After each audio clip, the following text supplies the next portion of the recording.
এই রোবোটিক আর্মটা আসলে তাদের জন্য যাদের হ্যান্ড প্যারালাইজড, যাদের হাত নর্মালি মুভমেন্ট করতে কষ্ট হয়, সো তারা ভিশনের মাধ্যমে হাতটা মুভমেন্ট করতে পারবে। অর্থাৎ এখন আমার হাতের সাথে কন্ট্রোল করে আমি এটা কন্ট্রোল করতে পারবো। অর্থাৎ আমি এই হাত যদি খুলি, আমাদের এটা অটোমেটিক খুলে যাবে, অটোমেটিক খুলবে। অর্থাৎ আমি কন্ট্রোল করতে কষ্ট হচ্ছে, হাত আমি মুভমেন্ট করতে পারছি না, আমি আরেকটা হাতের ইশারায় এইভাবে এটা মুভমেন্ট করতে পারবো। আমি আবার খুলছি, আবার ক্লোজ করছি।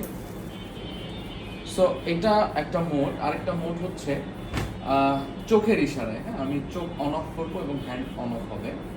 সো আমি আই মোডে গেলাম, আমার চোখ খোলা আছে, দেখা যাচ্ছে এখানে। সো চোখ বন্ধ করবো এবং হাত ক্লোজ হয়ে যাবে। ওকে, সো হ্যান্ডটা ক্লোজ হয়ে যাচ্ছে এবং চোখ খুলবো এবার।